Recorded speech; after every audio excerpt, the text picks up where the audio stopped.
les conditions d'organisation de la faculté de médecine.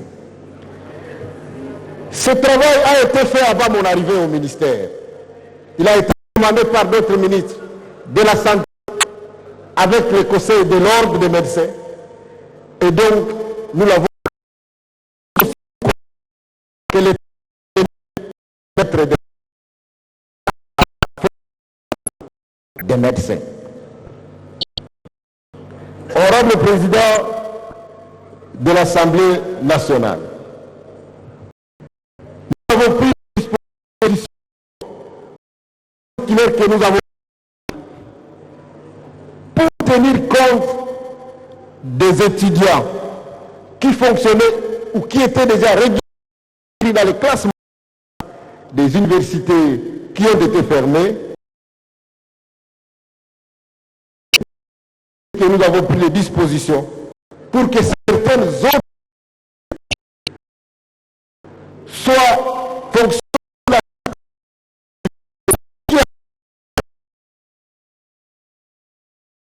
là-bas. Venons à la question qui a été précisément posée sur les conditions que nous avons fixées pour le recrutement des enfants à faculté de médecine. Je voudrais donc apporter la première précision que la note circulaire que nous avons prise précise que ne peuvent participer au concours d'admission à faculté de médecine que les élèves finalistes ayant obtenu leur diplôme d'État dans les humanités scientifiques. Ça veut dire maths, physique, biochimie. Nous ne sommes pas les seuls. Tous les autres pays du monde, on ne peut pas être admis à première année médecine si on n'est pas passé par les humanités de biologie ou de sciences. Je vais vous citer les exemples par exemple. Afrique du Sud, vous devez avoir fait aux humanités de sciences exactes. Et dans ces humanités sciences exactes, vous devez avoir obtenu 75%. Au Canada, vous devez avoir un baccalauréat en biologie et dans les domaines connexes de biologie. Zambie, vous devez avoir fait les humanités dans les matières scientifiques et avoir 75% pour l'obtention du baccalauréat. Donc pour nous, nous avons pris les scientifiques et nous n'avons pas fixé les critères de 70% pour ceux qui viennent des humanités scientifiques. Donc tous, à partir de 50%, jusqu'à 100% s'il y en a, ils doivent passer par les concours sans tenir compte des pourcentages qu'ils ont obtenus. C'est seulement pour les autres, ceux qui n'ont pas fait les humanités scientifiques, que nous avons exigé qu'ils aient obtenu 70%. Mais à un moment, on doit s'arrêter et se dire, qu'est-ce que nous faisons de nos enfants? Donc ça ne vient pas du hasard. Nous sommes dans le CAMES. Cet espace CAMES a des critères pour que nos enfants qui vont à l'extérieur puissent être admis aux mêmes conditions que ceux qui ont étudié là-bas. Nous devons, nous aussi, commencer à respecter les critères tels qu'ils ont été fixés par eux. Honorable Président de l'Assemblée nationale, je crois avoir rencontré les questions posées par l'honorable Kayumba, qui a voulu savoir sur base de quoi nous avons fixé des critères, et bien on le dit, pour remettre de l'ordre, il faut fixer des critères. Tout le monde ne doit pas faire la médecine. Et les médecins ne doivent pas être formés dans n'importe quelle condition. La formation en médecine, c'est la formation la plus encadrée partout au monde. Parce que les médecins doivent manipuler nos corps. Ils ont l'autorisation de manipuler nos corps.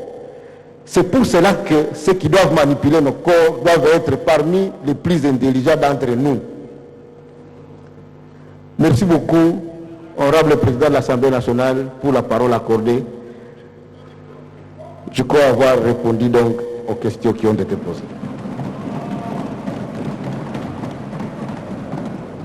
Nous vous remercions, Monsieur le ministre. Chers collègues, après cette réponse, comme l'a voulu l'auteur de cette question, le débat est ouvert. En principe, nous devons passer par le groupe parlementaire, mais comme je n'ai pas la composition, le nombre des élus par groupe parlementaire, aujourd'hui nous allons continuer.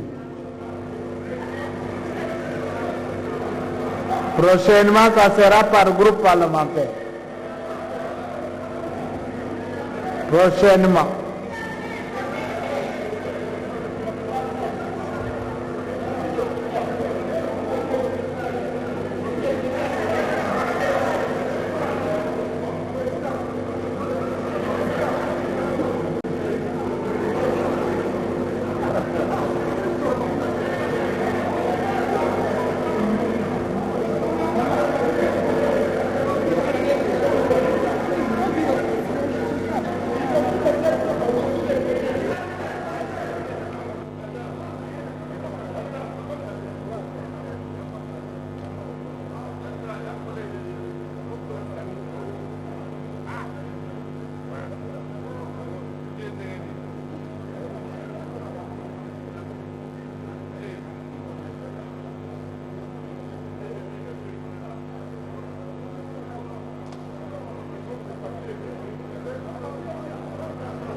azwaki mekomi ye mpona koyeba kozongisa makambo na molongo.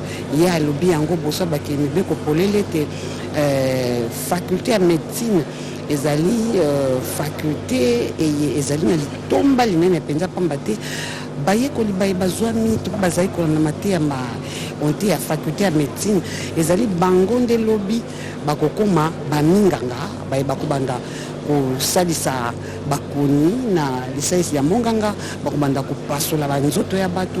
Esengeli bongo bayekoli baye wana bazala bato baye bazali na mayele makasi koleka to pe bato baye bazali na boyebi bokasi na mayematali nzoto ya moto mpona koyeba kopesa bango lobiko weleko ya makono na esika ete bakoka kopesaka mapolomi na baminganga bayeba kobianga malobi baassassin bayeba kobanda esika basalisa bato babika kasi bazali bongo komema bato na liwa. Talaka na bokuse penza lolenge ministre Moyangeli Mambi mabite lobi ya likolo auti bongo kopesa eyano na motuna mwa honorable Bernard Ekayumba sika ngala epesami na bakilimi beko mpona kopesa nkombo po te bakoka kotuna mituna misusu nsima ya eyano ya ministre pamba te esalemaka bongo mesano awa onte assemblée nationale atako moke mobeko moko apesaki motuna ministre ayanoli kasi débat efongwami to mpe likelembani to mpe biyano efongwami po te bakemi beko mpe bakoka kopesa biyano kotuna mituna obolande miyibwa eyano ya ministre Feza Kalongo. Matondo mingi Bobeto Wakeba kama vile anatoka kuwafasiria katika lugha ya Lingala ni kusema kwamba kutokana tu na ulizo ya Kayumba, mteule Kayumba aliweza kuuliza waziri wa IC, ndio waziri wa IC anatoka kujibu kabisa katika ulizo lake ya kusema kwamba amefasiria kutokana tu na hali aliweza kukuta huku kwenye University ya Kinshasa, sasa zaidi kwa fakulte ya kiganga yenye kuangalia kiganga. Unajua kama mtu maisha ni moja tu, unajua kama mtu kwa kukamata ile kazi ya kupasua mtu ya kufanya nini, naomba kabisa ufunze kabisa mwili wa mtu vizuri sana, kwa sababu wewe ni mtu. Baba Mungu ndio atabaki Mungu, anabaki Mungu milele kwa milele. Wewe ni mtu, anakupatia ile ufahamu wa kuweza kusoma, ya kuweza kujua mwili wa mtu ni nini. Ndio kwa kufanya ile kupasua mtu, kwa kufanya kutunza mtu, kwa kufanya jambo fulani, naomba kabisa muganga ule mtu ule ajifunze kabisa kiganga vizuri kabisa, kujifunza mtu vizuri, kwa sababu katika maisha ya mtu wakati unataka kupiga mtu shindano hakuna hii yote unasema nalisahabu nifanya neno fulani hiyo nalifanya erere kuwake kwa maisha ya mtu. Ndio alisema kwa mtu kuweza kuingia katika fakulte ya kiganga inaomba kabisa aweze hivi kuwa na mazima mingi sana ya kusema kwamba 70% ya mazima ni kusema 70% katika lugha ya Kifaransa.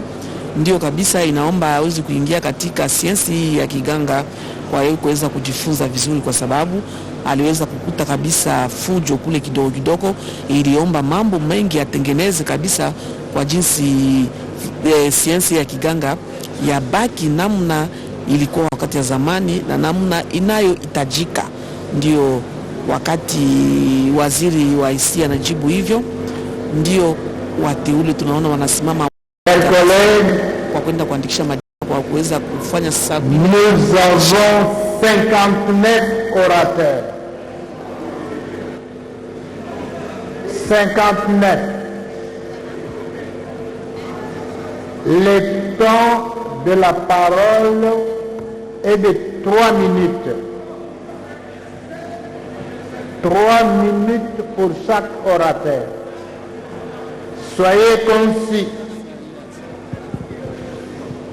Soyez concis. Wateuli wapo Ceci dit,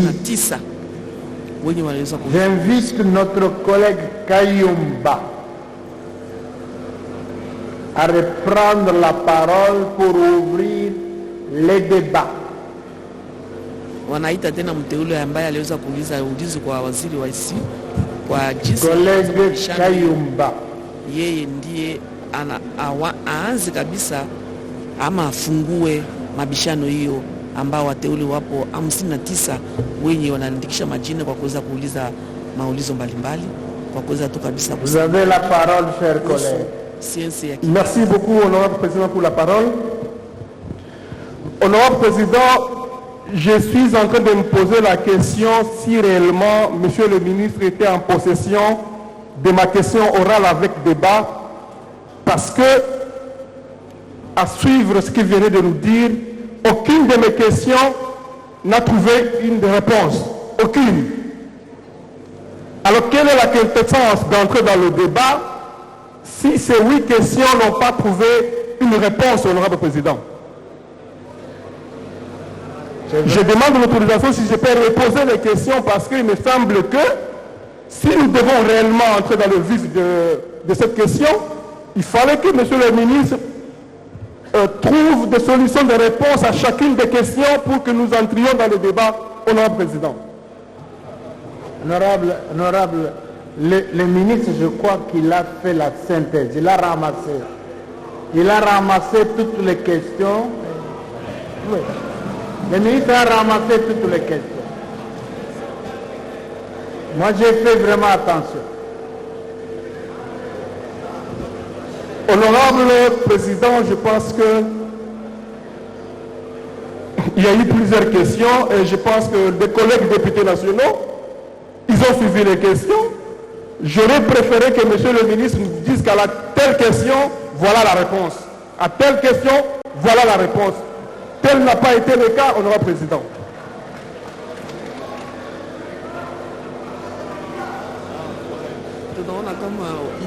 Honorable collègue, certaines questions sont des explicitations, hein?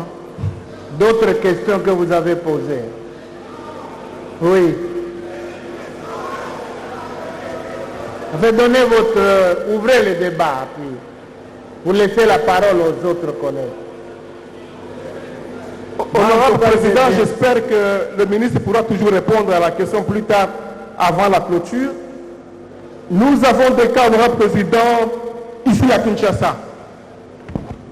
Je vais donner le premier cas. L'université libre de Kinshasa, ULK. Cette université, honorable président, ils sont allés au Conseil d'État. Ils ont eu gain de cause pour l'annulation de la décision de la circulaire de monsieur le ministre. Mais curieusement, honorable président, cette université se voit être menacée par monsieur le ministre. Qu'il y a une université qui lui fait le gros dos. C'est en ces termes. Nous voulons savoir, honorable président, l'université ayant obtenu une décision judiciaire, mais c'est monsieur le ministre qui intimide l'université. Alors, il faut que nous ayons des éclaircissements lorsque une université ayant obtenu une décision, un jugement au niveau du Conseil d'État, il appartient aux membres du gouvernement de respecter les décisions rendues par le Conseil d'État. Également, honorable président, la problématique du Conseil national de l'ordre des médecins. Nous avons plus de 1200 médecins qui n'ont pas encore des diplômes de médecine, mais qui n'ont pas de numéro d'ordre. Le Conseil national de l'ordre des médecins s'arroge encore une fois le droit de bloquer. Donc quasiment pendant 4 ans, 5 ans, ces diplômés en médecine ne prestent pas. Bien qu'il y ait des diplômes dûment signés par le ministre du tutelle. Nous voulons avoir des éclaircissements là-dessus, honorable président. Il y a également des étudiants communément appelés NAF, ceux qui ont été refusés dans notre universités, mais qui se sont vus être inscrits dans d'autres universités, ayant aussi des diplômes signés par le ministre du tutelle, mais qui aujourd'hui ne prestent pas. Mais ils ont des diplômes signés par le ministère du tutelle. Alors nous nous posons la question, honorable président, tous ces jeunes gens qui chôment aujourd'hui, quel est leur avenir sur le plan professionnel? Également, honorable président, les universités qui sont viables pour le ministre de l'ESU, Il y a certaines qui sont non viables. Nous donnons l'exemple de l'université de Tchumbe, dans le Sankourou. Honorable président, l'université de Tchumbe, c'est une université en paille, qui n'a pas de clinique. Mais pour le ministre, c'est une université viable. Alors nous nous posons des questions sur base de quels critères ils se sont basés pour en déterminer. Mais il y a également des universités viables à Kinshasa. Nous avons Bel Campus, ISEKIN, USK qui sont viables, mais nous pensons qu'il aurait fallu que le ministère accorde des moratoires pour que ces universités se conforment aux recommandations des États généraux. Également, honorable président, les étudiants sont en débandade. Il n'appartient pas aux étudiants de réclamer la qualité de l'éducation. C'est au gouvernement de garantir la qualité de l'éducation à donner à nos étudiants. Dire que la qualité n'est pas bonne, mais ce n'est pas la faute aux étudiants, c'est la faute aux enseignants. Mais qui nomme le professeur? Mais c'est le ministre de l'ESU. D'autant plus que, honorable président, les étudiants ou les diplômés en médecine passent devant un jury devant le professeur chevronné en médecine. Méconnaître ce jury-là, c'est aussi méconnaître l'éducation, le cursus éducationnel pendant 7 ans. Honorable président, nous pensons qu'il y a des questions pertinentes qui méritent des réponses adéquates. Et nous pensons que le débat est ouvert. Merci, honorable président. Merci, collègue. L'ordre des médecins relève du ministre de la Santé.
Et j'exhorte tous les membres du Parlement, les députés que nous sommes, de l'encourager afin que cette disposition puisse s'étendre sur toutes les facultés au niveau des universités. Je vous remercie. Merci, collègues. Kwa kinzonzi kena kuluta mosi samu na kumunisa mabanza na bao bayankaka kena kutubati makanu na mkolele kubakaka kena kutala mambo kalasi ya Zulu kele makanu mosi ya mbote kansi ya lendaka mingi penza kuvanda samu na ba faculté yonso yavanda kaka ve samu na faculté ya médecine na twala ati longo ki kukota to kuzona kubanda kulonguka na faculté ya médecine yafana kavanda kumbuta na kumeka makansi yavanda samu na ba faculté yonso. Je tiens à remercier le président pour la parole et profitant de cette tribune, le remercier pour nous avoir envoyé comme émissaire aux États-Unis. Et d'entrée de jeu, je lui dirais que cette mission a été réussie. Les détails lui sont réservés. Revenons à l'ordre du jour. Monsieur le Président, je remercie le collègue Kayumba qui a bien voulu poser cette question au ministre de l'enseignement primaire et de l'enseignement supérieur. Je remercie aussi la présence du ministre qui va nous apporter des éclaircissements. Nous sommes tous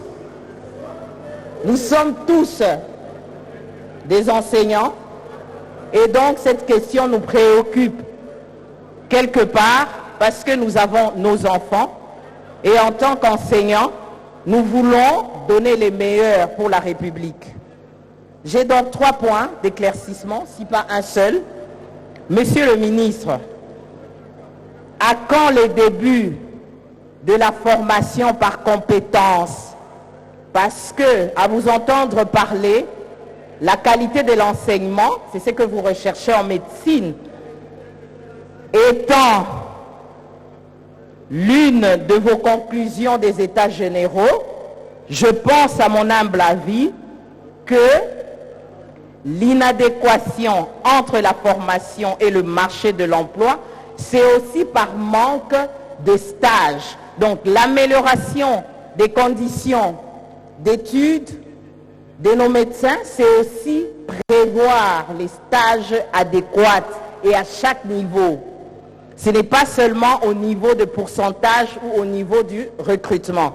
Tenez, par exemple, à Washington, on n'accepte pas nos médecins. Vous avez votre diplôme de médecine, quoique avec cette mesure de 70%, vous ne faites rien, vous n'exercez pas. À quoi bon alors? Ma deuxième question, quelles sont les mesures pour la relève? Vous savez, dans les institutions, dans nos établissements, aujourd'hui, il y a des assistants à vie, des chefs de travaux à vie. Et quelles sont les mesures pour booster la relève? Parce que cette relève va améliorer aussi la qualité. Monsieur le ministre, nous avons comme vous aussi intérêt à ce que cette population soit éclairée sur les voies et moyens pour améliorer le système d'enseignement au Congo. Je dis et je vous remercie. Merci collègues.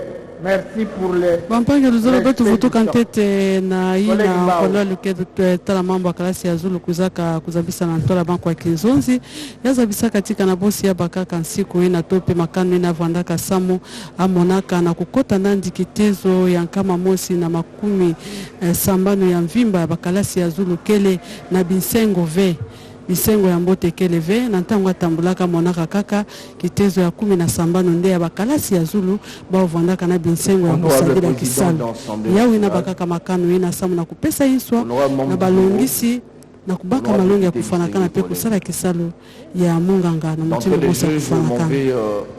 Saluer et féliciter les collègues Kayumba pour la pertinence de la question posée à son Excellence, Messieurs les ministres de l'ESU. Cette question vaut son pesant d'or pour le simple fait que la République démocratique du Congo aujourd'hui a un problème sérieux de manière générale dans ce qu'il convient d'appeler ici la sélection et le recrutement des étudiants appelés à s'occuper de nos vies. Je voudrais relever un fait à l'avantage du ministre. Qu'un fou, un médecin mal formé est plus dangereux qu'un fou armé, qui pourrait, à la mesure du possible, être maîtrisé après qu'il ait tiré sur 10 ou 15 personnes. Mais un médecin très mal formé peut créer des dommages très importants, décimer toute une communauté, et finalement on pourra s'en rendre compte 20 ans, 30 ans, 40 ans après que cela soit devenu irréparable. La médecine, c'est une unité d'élite. Même aux États-Unis d'Amérique, fait la médecine, c'est pas qui veut. On sélectionne. N'est pas Maryse qui veut. Les critères, il est sélectif. Tout le monde peut devenir quado, j'insiste. Il n'y a pas de conséquences collatérales. Mais tout le monde ne peut pas devenir médecin dans un état qui se veut sérieux. Et donc les critères, à mon avis, doivent être très, très rigoureux. Ce qu'on devait faire, c'est accompagner les ministres dans le mécanisme d'encadrement de la mesure. La mesure, certes, elle est forte, mais cette mesure devra être encadrée pour qu'elle soit compatible à l'article 12 de la Constitution, qui fixe les principes de l'égalité de tous devant la loi. De mon point de vue, j'aurais voulu que le ministre puisse par contre modifier la loi cadre du 11 février 2014 sur l'enseignement, plutôt que prendre une circulaire qui, dans le système juridique, pourrait entrer en conflit direct avec la Constitution. Sur le fond, la mesure, elle est salvatrice.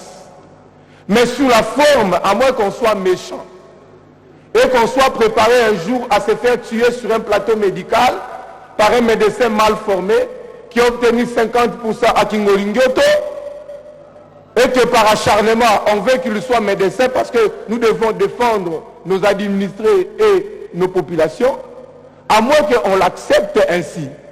Mais si l'on veut être au strict minimum sérieux, chers collègues, nous devions par contre proposer des mesures d'encadrement, accompagner les ministres dans l'excellence de la décision. Oui. Pourquoi? Parce que je vais atterrir en ceci. Dans ma circonscription au Moamba, j'ai vu des gens, j'ai un cas d'un monsieur qui est mort sans être mort. Donc la mort clinique a été déclarée par les médecins. Monsieur a été mis au frigo et les 50 secondes. J'ai dit les gens qui étaient chargés de veiller à la mort ont témoigné disant que monsieur dont le pronostic vital était engagé, dont la mort clinique a été officiellement déclarée, pleurait dans le frigo. Et lorsque vous vérifiez, c'est la maladresse du médecin. C'est parce que c'est un médecin qui a étudié dans des conditions grotesques et qui a été recruté dans des conditions abracadabrantesques, et finalement, il aura un mauvais service à la nation. Nous devons être au strict minimum sérieux. Discutons sur d'autres sciences. L'économie, on peut discuter. En droit, je suis juriste, on peut engager un débat. Et dans l'environnement, on peut débattre, mais pas en médecine. Il s'agit de nos vies. Un jour, tous nous irons à l'hôpital. Nous rencontrerons ces médecins KMB. Je dis et je vous remercie. Merci collègue, merci. Bampanga Luzolo masolo kena kulandikisa vana Daniel Mbaume katika kuzabisa ya ndi dibanza na kuza tubati bake sakana kana nzutu ya motuve ba minga ngafwana ka kubaka malongi ya kufana kana samu ya kusadisa nkango ya insi na beto na yao mutindo samu na kuambula veno moyo mutindo kwa lali kena kutala mambo kalasi ya zulu za bisaka Merci, honorable kalasi ya zulu mingi kena binsengo ve par remercier notre collègue député pour avoir amené dans notre modeste salle de palais du peuple, toujours à propos de l'enseignement supérieur, je voulais poser à notre ministre les questions ci-après. Pour l'année académique 2021-2022, Son Excellence vient de nous faire savoir par les États généraux que nous allons maintenant appliquer le système LMD à partir de l'année 2021-2022. En étant enseignants, nous savons tous que nous venons de différents horizons. Il y a des enseignants qui viennent de la Belgique, de la France, des États-Unis. Et je voulais poser la question aussi après, est-ce qu'il y a déjà des formateurs pour former nos enseignants à ce système américain? Et dans les enseignements supérieurs, on se pose déjà des questions. Est-ce qu'il y a déjà un programme que vous avez conçu pour l'année 2020-2021? Parce que vous avez dit haut et fort que nous allons commencer avec le système LMD. Et ça va poser encore de sérieux problèmes parce que les enseignants ne sont pas encore formés, ils ne savent pas à quel sens se vouer. Ils seront obligés à partir du 5 janvier d'appliquer le système LMD.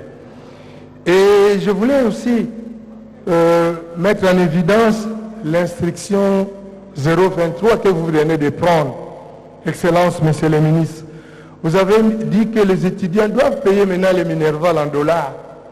Et vous savez bien comment ça s'est passé avec votre prédécesseur. Pour les dollars, surtout nous qui sommes dans les provinces. Quelles sont les mesures qui ont été prises par vous pour éviter le débâcle qu'on a eu lors de l'année académique 2019-2020? Parce que avec l'instruction 023, Excellence, ça pose déjà des problèmes. Il y a des étudiants, il y a des enseignants des universités qui perçoivent déjà en francs congolais. Et cette instruction, c'est surtout pour les Quinois. Les universités à l'intérieur ne savent à quel sens se vouer. Merci. Merci, collègue. Collègue Sarkas Kassanda.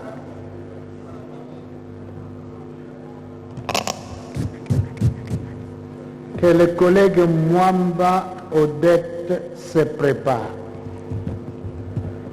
Merci, honorable président, chers membres du bureau, honorables députés nationaux et chers collègues. Je remercie le collègue Kayumba pour sa question orale à la direction ministre et ça nous donne l'occasion de pouvoir demander au ministre de nous éclairer certaines zones d'ombre.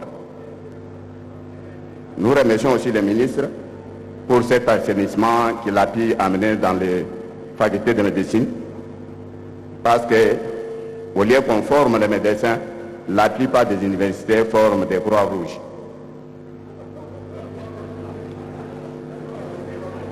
Monsieur le ministre,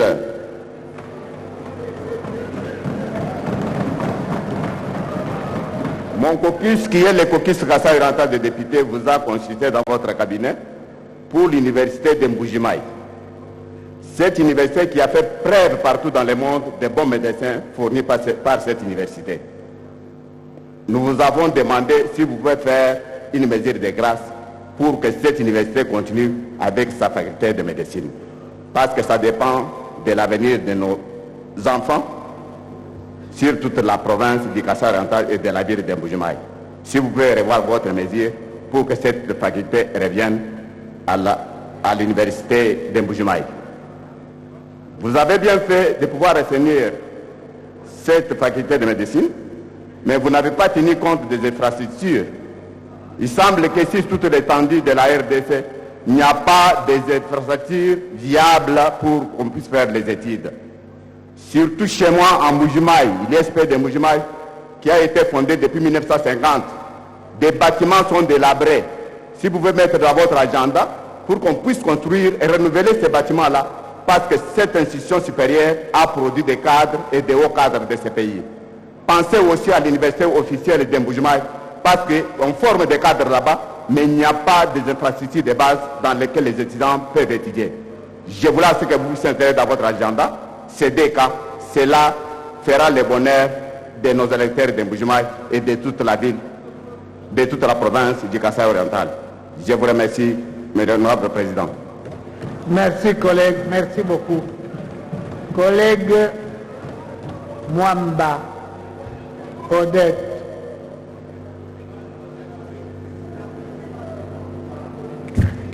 Le collègue Furukuta se prépare.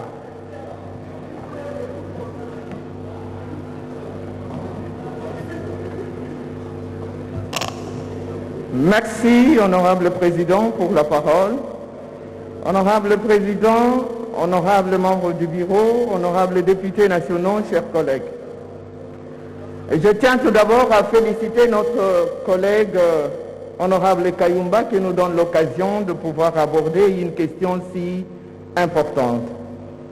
Et je tiens aussi à féliciter le ministre pour avoir pris des mesures que ses prédécesseurs n'ont su jamais prendre. Parce que nous disons que la vie n'a pas de prix. Et cette vie qui n'a pas de prix, il faut absolument que nous ayons des hommes et des femmes bien formés pour pouvoir garantir les soins de qualité. Autant que je le félicite, autant je l'interpelle sur la globalité de la dispensation de soins. Parce qu'aujourd'hui, ils prônent une meilleure formation pour les médecins, mais ils oublient que la prise en charge des patients se fait dans une interdisciplinarité. Comment pensez-vous avoir un meilleur médecin, mais qui travaille dans une équipe où tous les autres collaborateurs sont mal formés? Et je pense qu'il est souhaitable de pouvoir réorganiser la formation de toutes les sciences de la santé pour dire aujourd'hui que nous garantissons les soins de santé à notre population. Honorable Président, c'est ici que je voudrais solliciter à ce que la formation des autres membres de l'équipe soignante, donc les infirmiers, les biologistes, les imagistes, kinésiistes et autres, que leur formation soit aussi réglementée, de sorte que quand vous arrivez dans un hôpital, vous allez trouver une équipe qui peut donner les soins de qualité et qui peut amener notre population à une meilleure santé. Je vous remercie. Merci collègue. Samu na mutindo nkololi kena kutala mambo ya kalasi ya zulu muindo zangi meku zabisila yao na ntola banku wa Kinzonzi amezabisa ti kumeka maina ya bana kika tukana kalasi ya katikati ke salama mingi mingi. Merci honorable président pour la parole, honorable membre du bureau, honorable député, chers collègues.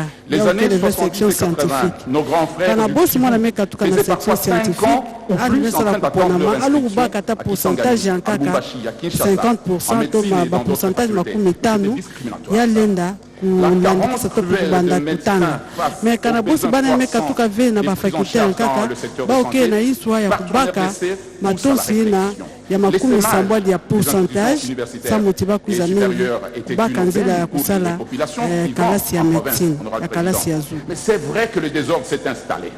Mais certains efforts ont été fournis quand même et c'est remarquable car les médecins formés en province par les institutions de santé, les institutions universitaires de santé, sont très appréciés dans les pays voisins, rigoureux pourtant dans la cotation des compétences. Cela a poussé le pays voisin à recevoir et à demander aux professeurs congolais de venir enseigner dans leur pays parce qu'ils sont compétents, nos professeurs, ils sont dignes de confiance. Et depuis les années 70, on le remarque. C'est-à-dire, les institutions créées en appui des provinces ne sont pas toutes catastrophiques. C'est l'État congolais qui ne soutient pas suffisamment ces initiatives. Mais soutenons notre ministre.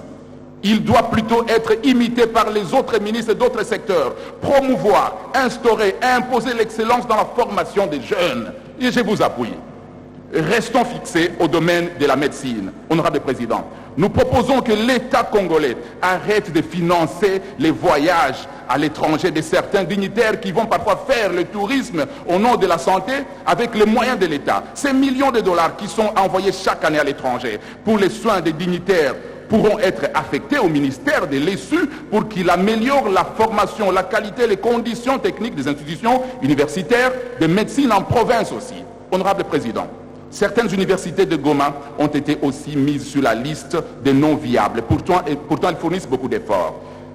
Mais je demande à l'État, et je prie à l'État, de donner suffisamment de moyens au ministre qui connaît les conditions de ces universités pour qu'il aille améliorer la qualité de ces universités en province. Les dossiers des diplômés en médecine privés des numéros d'ordre, c'est devenu une mafia, une discrimination. Et c'est devenu des affaires de l'argent au niveau de l'ordre des médecins. Nous devons en parler. Honorable Président, les ministres de l'ESU peuvent contacter son collègue de la santé pour qu'ils arrangent ces dossiers-là. Mais je finis par dire, nous devons soutenir notre ministre, appuyer les ministres de l'ESU, lui accorder les budgets conséquents pour qu'il atteigne cette mission et qu'il aide à réformer dans tous les secteurs. Il en va de l'image de la République démocratique du Congo. Nos jeunes doivent éclairer le monde par leurs compétences. Et notre pays en a des moyens, mais tout est pillé par les dignitaires, malheureusement. J'ai dit et je vous remercie.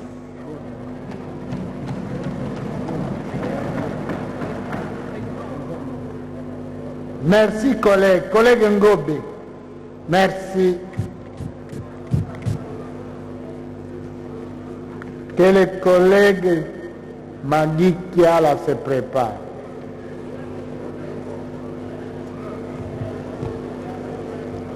Merci, honorable président, pour la parole. Je tiens ici d'abord à féliciter notre collègue auteur de cette question orale avec débat. Cela nous a permis de voir le ministre devant nous pour que nous puissions lui poser certaines questions. Honorable président, honorable membre du bureau, honorable député, chers collègues, ici, personnellement, je tiens à féliciter les ministres. Parce que ici, j'attends ici des collègues parler des problèmes des médecins, des problèmes des provinces, des problèmes des fiefs électoraux au sujet des institutions qui ont été fermées. Mais ici, c'est question de vie ou de mort. Je dirais comme notre ami vient de passer ici, le ministre a pour mission de sauvegarder la vie des Congolais à travers la formation des médecins. Moi qui vous parle, honorable président, j'ai été victime de certaines formations de médecins.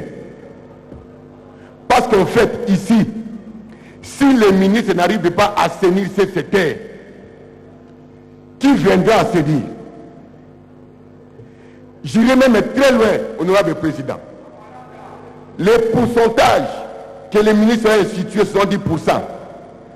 J'irai même très loin que les ministres nous disent qu'avant d'être inscrit en faculté de médecine, il faut d'abord faire 3 ans et après avoir 80 ou 75%.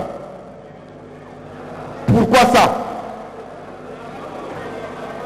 Tenez, honorable président, protégez-moi. Suivez, collègue. Vous avez la parole, collègue. Je viens de dire tantôt qu'il s'agit de vie des hommes. Question de vie ou de mort. Et je dirais ceci, honorable président, que les ministres ne s'arrêtent pas au niveau des facultés de médecine. Il y a aussi certaines facultés telles que l'agronomie. Je dirais même tout l'enseignement supérieur universitaire. Il y a même certains comités de gestion qui ont atteint 80 ans. Ils sont là, ils ne savent que bouffer l'argent.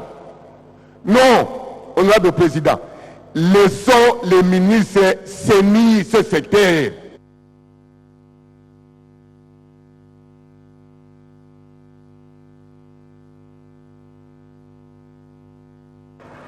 Encore 50 secondes, allez-y. Écoutez-moi très bien. Laissons les ministres assainir. Non, parce qu'on m'a coupé avant. Les lettres A passé avant. Si les ministres n'assaignissent pas,